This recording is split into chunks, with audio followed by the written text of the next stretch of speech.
News में आप सभी का स्वागत है। मैं हूं आपके साथ मैत्री त्रिपाठी और इंडिया न्यूज आपके लिए लेकर आया है सबसे तेज रफ्तार बुलेटिन न्यूज 222, जिसमें हम आपको दिखाएंगे देश और दुनिया की 222 खबरें सिर्फ 22 मिनट में। जी हाँ, सिर्फ 22 मिनट आप हमारे साथ बने रहिए। इस 22 मिनट में देश, दुनिया और खेल जगत के साथ ही मोदी के अमेरिकी दौरे से जुड़ी हर बड़ी खबर आपको दिखाएंगे। 9 साल के वीजा बैन के बाद प्रधानमंत्री नरेंद्र मोदी देर रात अमेरिका पहुंचे।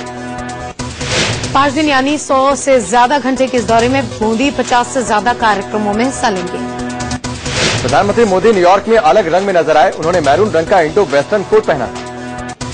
न्यूयॉर्क पहुंचने पर मोदी का जोरदार स्वागत किया गया। न्यूयॉर्क पैलेस होटल पहुंचते ही माहौल नमोमय हो गया। होटल के बाहर जुटे समर्थक काफी देर तक मोदी मोदी के नारे लगाते रहे। प्रधानमंत्री मोदी भी लोगों के बीच पहुंचे और हाथ हिलाकर अभिवादन स्वीकार किया। प्रधानमंत्री मोदी ने काफी देर तक हाथ हिलाकर लोगों का अभिवादन किया। इस दौरान मोदी मोदी के नारे गूंजते रहे।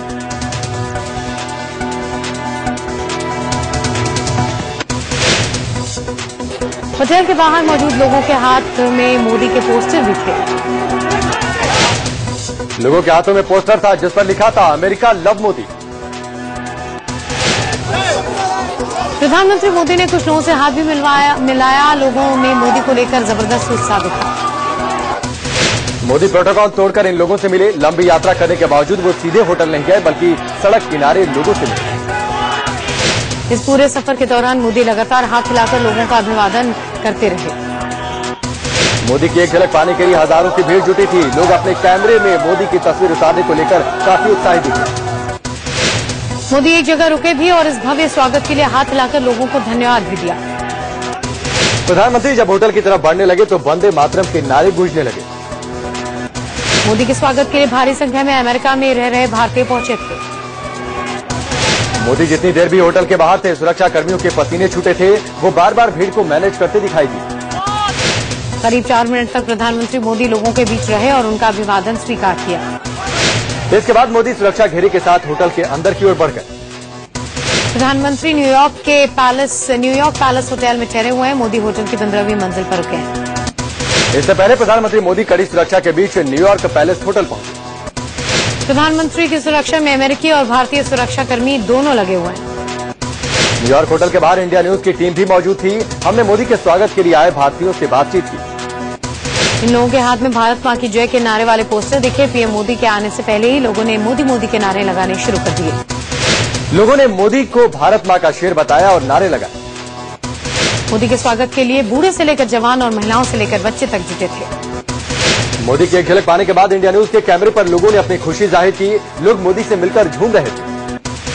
न्यूयॉर्क पैलेस होटल के बाहर मौजूद इंडिया न्यूज के कार्यकारी संपादक शीतल राजपूत ने लोगों से बातचीत की। लोगों ने पीएम मोदी की जमकर तारीफ की। लोगों ने उम्मीद जताई कि मोदी के दौरे से दोनों देशों के बीच संबंधों की नई शुरुआत होगी। पीएम मोदी प्रोटोकॉल तोड़कर लंबी यात्रा के बावजूद 2 ब्लॉक चलकर लोगों से मिले। इसके लिए लोगों ने उन्हें धन्यवाद भी दिया। न्यूयॉर्क में पीएम नरेंद्र मोदी ने न्यूयॉर्क सिटी के मेयर बिल डी ब्लेसियो से भी मुलाकात की। दोनों ने गर्मजोशी के साथ एक दूसरे से हाथ मिलाया। मेयर के साथ आए अधिकारियों ने भी मोदी के साथ हाथ मिलाया। न्यूयॉर्क सिटी के मेयर और पीएम मोदी के बीच करीब आधे घंटे तक न्यूयॉर्क सिटी की व्यवस्था को लेकर बातचीत हुई। मोदी ने न्यूयॉर्क सिटी के मेयर से शहर की सुरक्षा व्यवस्था को लेकर भी बात की। 9/11 आतंकी हमले के बाद बनाई गई कड़ी सुरक्षा रणनीति पर बातचीत की गई। इस मीटिंग के दौरान एक तरफ पीएम मोदी के साथ आया डेलीगेशन था और दूसरी तरफ मेयर के साथ आए अधिकारी थे। मेयर से मुलाकात के दौरान मोदी हल्के क्रीम कलर का कोट पहने हुए नजर आए। इससे पहले मोदी मैरून रंग का कोट पहनकर न्यूयॉर्क पहुंचे थे। न्यूयॉर्क में नरेंद्र मोदी ने यूएस नेशनल कैंसर इंस्टीट्यूट के डायरेक्टर और नोबेल पुरस्कार विजेता प्रोफेसर हेरोल्ड से भी मुलाकात की। पीएम मोदी ने हेरोल्ड से कैंसर से निपटने के लिए अमेरिकी रणनीति के बारे में पूछा और भारत के संदर्भ में जरूरी सुझाव मांगे। पीएम नरेंद्र मोदी आज पहली बार संयुक्त राष्ट्र महासभा को संबोधित करेंगे। यूएन में पीएम नरेंद्र मोदी का भाषण खास होगा। वे हिंदी में यूएन महासभा को संबोधित करेंगे। यूएन महासभा में पीएम नरेंद्र मोदी का हिंदी में भाषण करीब 15 मिनट का होगा। खबर है कि पीएम नरेंद्र मोदी यूएन में पाकिस्तान और कश्मीर मुद्दे पर कुछ नरेंद्र मोदी का भाषण खास होगा। वे हिंदी में यूएन महासभा को संबोधित करेंगे। यूएन महासभा में पीएम नरेंद्र मोदी का हिंदी में भाषण करीब 15 मिनट का होगा। खबर है कि पीएम नरेंद्र मोदी यूएन में पाकिस्तान और कश्मीर मुद्दे पर कुछ नहीं बोलेंगे। जूनियर अफसर का अधिकारी भारत की तरफ से कश्मीर मुद्दे पर पाकिस्तान को जवाब देगा। यूएन में नरेंद्र मोदी का सबसे बड़ा मुद्दा आतंकवाद हो सकता है। आतंकवाद से जूझ रही दुनिया को लेकर मोदी अपनी बात रख सकते हैं। नरेंद्र मोदी का दूसरा मुद्दा गरीबी हो सकता है। दुनिया की गरीबी कैसे दूर की जाए और अमीर गरीब देशों का फर्क कैसे मिटे, इस पर मोदी बोल सकते हैं। यूएन में पीएम मोदी पर्यावरण और क्लाइमेट चेंज पर भी अपनी बात रख सकते हैं। आज ही नरेंद्र मोदी की यूएन महासचिव बान की मून से भी मुलाकात होनी है। पीएम नरेंद्र मोदी बान की मून के साथ मीटिंग के दौरान भारत के हालात पर बातचीत करेंगे। इस दौरान पाक संबंधों पर भी चर्चा हो सकती है। इससे पहले संयुक्त राष्ट्र महासभा में पाकिस्तान ने एक बार फिर से कश्मीर का मुद्दा उठाया। पीएम नवाज शरीफ के कश्मीर मसले के हल के लिए जनमत संग्रह की मांग की और कहा कि कश्मीर मुद्दा सुलझाना अंतर्राष्ट्रीय समुदाय की जिम्मेदारी है। नवाज ने कहा कि हम कश्मीर के मुद्दे पर पर्दा डालकर नहीं रख सकते जब तक कि इसका हल वहां के लोगों की इच्छा के मुताबिक न निकले। नवाज ने कहा कश्मीर के लोगों ने बहुत कुछ झेला है, खासकर महिलाओं पर बहुत जुल्म हुआ है। कश्मीर के लोगों को न्याय मिलना चाहिए। नवाज ने कहा कि पाकिस्तान बातचीत के जरिए कश्मीर मुद्दे का हल चाहता है। कश्मीर के लोगों के फैसले के अधिकार को हमारा सहयोग और सलाह जारी रहेगा। नवाज शरीफ ने कहा कि भारत ने सेक्रेटरी लेवल की बातचीत रद्द करके एक अच्छा मौका खो दिया। वो सचिव स्तर की बातचीत टूटने से निराश है। इससे पहले नवाज शरीफ ने न्यूयॉर्क में यूएन महासचिव बान की मून से मुलाकात की। बान की मून से मुलाकात के दौरान भारत और पाकिस्तान के द्विपक्षीय संबंधों में सुधार को लेकर बातचीत हुई। यूएन में भाषण देने से पहले मोदी आज सबसे पहले 9/11 हमले की जगह पर बने स्मारक पर जाकर शहीदों को श्रद्धांजलि देंगे। नरेंद्र मोदी यूएन सम्मेलन के हिस्सा लेने के बाद श्रीलंका, बांग्लादेश और नेपाल के राष्ट्र प्रमुखों से भी मुलाकात करेंगे। नरेंद्र मोदी आज सेंट्रल पार्क में ग्लोबल सिटीजन फेस्टिवल में भाषण देंगे। 28 सितंबर को पीएम नरेंद्र मोदी का मेडिसन स्क्वायर गार्डन में भाषण होगा। मेडिसन स्क्वायर ग्राउंड में पीएम मोदी भारतीय मूल के करीब 20,000 अमेरिकियों को संबोधित करेंगे। 28 सितंबर को मोदी का अमेरिका में बसे यहूदी समुदाय के प्रतिनिधियों के साथ मुलाकात का कार्यक्रम है। 29 सितंबर को PM Narendra Modi Washington DC में अमेरिकी राष्ट्रपति के खास मेहमान होंगे। पीएम मोदी की अमेरिकी राष्ट्रपति बराक ओबामा की पहली मुलाकात व्हाइट हाउस में निजी डिनर के दौरान होगी। ओबामा पीएम मोदी के सम्मान में भोज देंगे, लेकिन नवरात्र के उपवास की वजह से पीएम मोदी कुछ भी नहीं खाएंगे, बस पानी पिएंगे। राष्ट्रपति बराक ओबामा और नरेंद्र मोदी के बीच अहम द्विपक्षीय मुद्दों पर बातचीत होगी। इसके अलावा मौजूदा अंतर्राष्ट्रीय हालात पर भी मंथन होगा। भारत अमेरिका के साथ रक्षा सौदे और आपसी व्यापार बढ़ाने पर बातचीत कर सकता है। उद्योग जगत को इस दौरे से काफी उम्मीदें हैं। मोदी और ओबामा के बीच होने वाली शिखर वार्ता में कई अहम मुद्दों पर करार संभव है। जिन मुद्दों पर करार हो सकता है उनमें ऑनलाइन एजुकेशन, आईआईटी में सहयोग, ऊर्जा संरक्षण सहयोग शामिल है।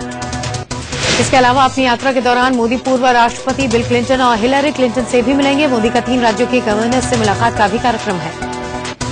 इसके अलावा 29 सितंबर को ब्रेकफास्ट मीटिंग के दौरान मोदी गूगल, पेप्सिको जैसी नामी कंपनियों के 11 सीईओ से भी बात करेंगे। 30 सितंबर की सुबह मोदी वॉशिंगटन में लिंकन और मार्टिन लूथर किंग के स्मारक पर भी जाएंगे। इसके अलावा गांधी स्टैच्यू पर भी श्रद्धा सुमन अर्पित करेंगे। मोदी ने अमेरिकी यात्रा के दौरान नवरात्र का व्रत रखा है। ऐसे में हर जगह उनके खाने पीने को लेकर खास ध्यान रखा जा रहा है। 30 सितंबर को शाम 6 बजे प्रधानमंत्री नरेंद्र मोदी के स्वदेश लौटने का वक्त तय किया गया है। इससे पहले पीएम मोदी भारतीय समय के अनुसार रात करीब 10 बजे न्यूयॉर्क पहुंचे। मोदी एयर इंडिया के विशेष बोइंग विमान से न्यूयॉर्क के JKF हवाई अड्डे पर उतरे। मोदी जर्मनी के फ्रैंकफर्ट में आराम करने के बाद करीब 9 घंटे की उड़ान भरकर न्यूयॉर्क पहुंचे। न्यूयॉर्क के जॉन एफ कैनेडी एयरपोर्ट पर भारतीय राजदूत डॉक्टर एस जयशंकर ने प्रधानमंत्री की अगवानी की। प्रधानमंत्री मोदी ने कुछ देर रुककर भारतीय दूतावास के अधिकारियों से बातचीत भी की। एयरपोर्ट से प्रधानमंत्री मोदी सीधे न्यूयॉर्क पैलेस होटल के लिए रवाना हो गए। मोदी के काफिले में करीब 10 से ज्यादा गाड़ियां थी। कड़ी सुरक्षा के बीच उनका काफिला निकला। न्यूयॉर्क पैलेस होटल की तरफ जाते हुए मोदी का काफिला जाम से भी 2-4 हुआ। कई किलोमीटर लंबे जाम के चलते मोदी का काफिला रेंग रेंग कर आगे बढ़ रहा था। इसी वजह से मोदी देर से होटल पहुंचे। उधर भारत ने पीएम के खिलाफ न्यूयॉर्क की निचली अदालत के समन पर कड़ी प्रतिक्रिया दी है। भारतीय विदेश मंत्रालय के प्रवक्ता सैयद अकबरुद्दीन ने इसे ओछा और दुर्भावनापूर्ण कार्रवाई करार दिया। वहीं अमेरिका ने साफ किया कि प्रधानमंत्री मोदी के खिलाफ निचली अदालत के समन का कोई असर नहीं होगा। अमेरिका के मुताबिक राष्ट्राध्यक्ष होने के नाते मोदी को राजनयिक संरक्षण प्राप्त है, जिसके चलते उनके खिलाफ कानूनी कार्रवाई नहीं हो सकती। 2002 के गुजरात दंगों को लेकर न्यूयॉर्क की निचली अदालत ने मोदी के खिलाफ समन जारी किया था। नरेंद्र मोदी की गैर मौजूदगी में सरकार में नंबर 2 राजनाथ सिंह कामकाज देख रहे हैं। गृह मंत्री राजनाथ सिंह नरेंद्र मोदी के अमेरिका से लौटने तक 1 अक्टूबर तक सरकारी कामकाज संभालेंगे। समझौते के तहत चीन के सैनिक लद्दाख के चुमार से पीछे हटना शुरू हो चुके हैं। शुक्रवार को करीब 750 सैनिक वापस लौटे। 30 सितंबर तक सभी चीनी सैनिक वापस लौट जाएंगे। न्यूयॉर्क में दोनों देशों के विदेश मंत्रियों के बीच बैठक के बाद समझौता हुआ था। बीजेपी से गठबंधन टूटने को लेकर शिवसेना प्रमुख उद्धव ठाकरे आज पहली बार अपनी प्रतिक्रिया दे सकते हैं। मुंबई में आज शिवसेना की रैली है। ये बीजेपी से अलग होने के बाद पार्टी का पहला बड़ा कार्यक्रम होगा। मुंबई में होने वाली इस रैली को उद्धव ठाकरे संबोधित करेंगे। माना जा रहा है कि वो गठबंधन टूटने को लेकर अपनी चुप्पी खत्म करेंगे। अभी तक इस पूरे घटनाक्रम पर उद्धव ठाकरे ने सीधे सीधे कोई प्रतिक्रिया नहीं दी है। हालांकि सामना में बीजेपी पर जरूर हमला किया है। वहीं बदले सियासी हालात में शिवसेना और एमएनएस के बीच नजदीकियों की सुगबुगाहट है। बीजेपी से गठबंधन टूटने के बाद उद्धव ठाकरे ने एमएनएस सुप्रीमो राज ठाकरे से फोन पर बात की। दरअसल आध्यात्मिक गुरु भैयोजी महाराज ने सियासी रंजिश बुलाकर दोनों ठाकरे भाइयों को एक साथ आने की अपील की। माना जा रहा है कि दोनों के बीच महाराष्ट्र के मौजूदा सियासी हालात और चुनाव को लेकर बातचीत हुई। हालांकि आधिकारिक तौर पर कहा जा रहा है कि उद्धव ठाकरे ने बीमार चल रहे राज ठाकरे का हालचाल जानने के लिए फोन किया था। सियासी जानकारों का मानना है कि अगर मौजूदा हालात में उद्धव और राज साथ आते हैं तो इससे दोनों को फायदा होगा। बेटे उद्धव ठाकरे को ज्यादा तवज्जो दिए जाने से खफा होकर बाल ठाकरे के समय ही उनके भतीजे राज ठाकरे ने अलग पार्टी बना ली। वहीं शिवसेना से समर्थन वापसी के बाद बीजेपी के राष्ट्रीय अध्यक्ष अमित शाह आज पहली बार मुंबई में होंगे। अमित शाह बदले सियासी माहौल में चुनावी तैयारियों की समीक्षा करेंगे और साथी नेताओं के साथ बैठक भी करेंगे। महाराष्ट्र में 15 अक्टूबर को होने वाले विधानसभा चुनाव के लिए नामांकन दाखिल करने की आज आखिरी तारीख है। वहीं शिवसेना से नाता तोड़ने के बाद बीजेपी ने 172 उम्मीदवारों की अपनी पहली सूची जारी कर दी।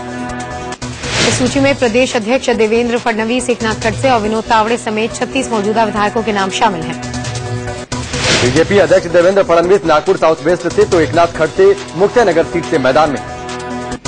गोपीनाथ मुंडे की बेटी पंकजा मुंडे पार्ली विधानसभा सीट से तो विनोद तावड़े बोरीवली से मैदान में होंगे। सूत्रों के मुताबिक बीजेपी छोटी पार्टियों के साथ गठबंधन की पूरी कोशिश कर रही है। महाराष्ट्र बीजेपी के प्रभारी राजीव प्रताप रूडी ने कहा कि सभी सहयोगी दलों का ख्याल रखा जाएगा और वाजिब सीटें दी जाएंगी। वहीं आरपीआई अध्यक्ष रामदास अठावले ने साफ कह दिया कि जो पार्टी ज्यादा सीटें ऑफर करेगी उसी के साथ आरपीआई जाएगी। गठबंधन को लेकर अठावले आज फैसला लेंगे। वो फिलहाल बीजेपी और शिवसेना दोनों के साथ संपर्क में है। सूत्रों के मुताबिक अठावले ने गठबंधन के लिए बीजेपी के सामने केंद्र में मंत्री पद की भी शर्त रखी है। महाराष्ट्र बीजेपी के अध्यक्ष देवेंद्र फडणवीस ने एनसीपी और एमएनएस के साथ किसी भी तरह के गठबंधन से इनकार किया। सीएम पद के लिए बड़ा नाम न होने की वजह से बीजेपी महाराष्ट्र में मोदी का चेहरा सामने रखकर चुनाव लड़ेगी।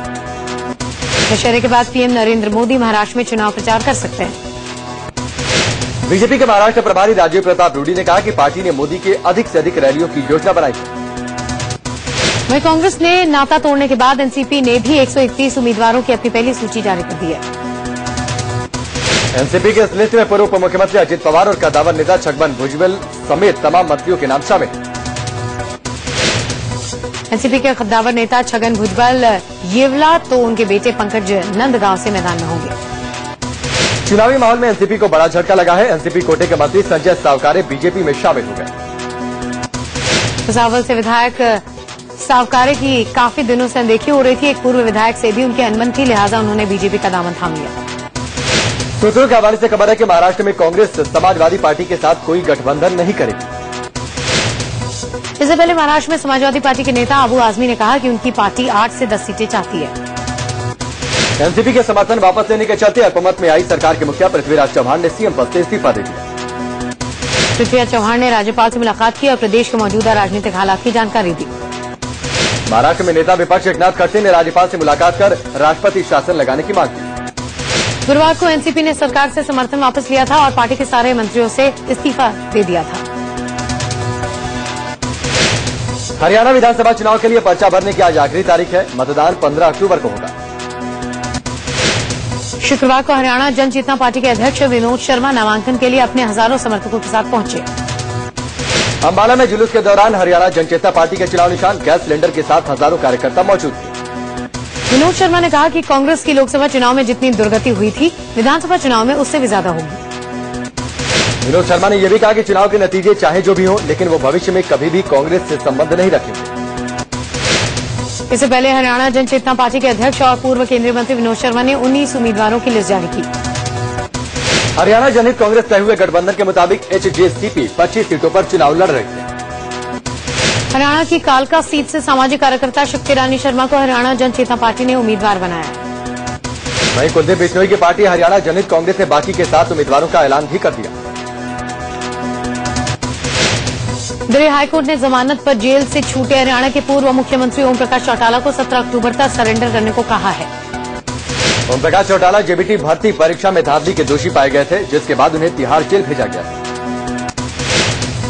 अगर अदालत ने उन्हें दोषी करार दिया तो उनकी विधानसभा सदस्यता और मुख्यमंत्री की कुर्सी दोनों चले जाएंगे।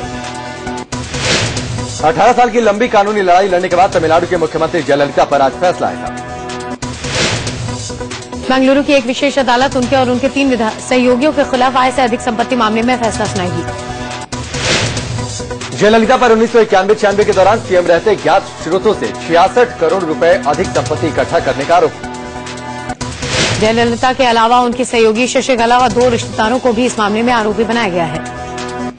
इससे पहले शुक्रवार को सुप्रीम कोर्ट ने उस याचिका को ठुकरा दिया जिसमें फैसला टालने की अपील की गई।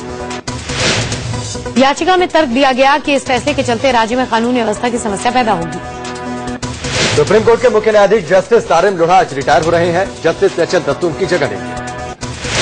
रिटायरमेंट से पहले जस्टिस लोढ़ा ने कहा कि रिटायरमेंट के 2 साल तक किसी भी जज को संवैधानिक पद नहीं लेना चाहिए। जस्टिस लोढ़ा ने कॉलेजियम सिस्टम का समर्थन करते हुए कहा कि जजों की नियुक्ति जजों को ही करनी चाहिए। कांग्रेस अध्यक्ष सोनिया गांधी और उपाध्यक्ष राहुल गांधी 29 और 30 सितंबर को जम्मू कश्मीर का दौरा करेंगे। सोनिया और राहुल गांधी बाढ़ प्रभावित इलाकों का जायजा लेंगे और बाढ़ पीड़ितों से मुलाकात करेंगे। पीएम नरेंद्र मोदी के महत्वाकांक्षी प्रोजेक्ट स्वच्छता अभियान में केंद्रीय मंत्री अभी से ही जुट गए हैं। केंद्रीय कानून मंत्री रविशंकर प्रसाद ने शास्त्री भवन में झाड़ू लगाई। स्वच्छता अभियान 2 अक्टूबर से शुरू होना। वहीं पूर्वी दिल्ली के सांसद महेश गिरी ने झाड़ू लगाकर अपने इलाके में स्वच्छता अभियान की शुरुआत की।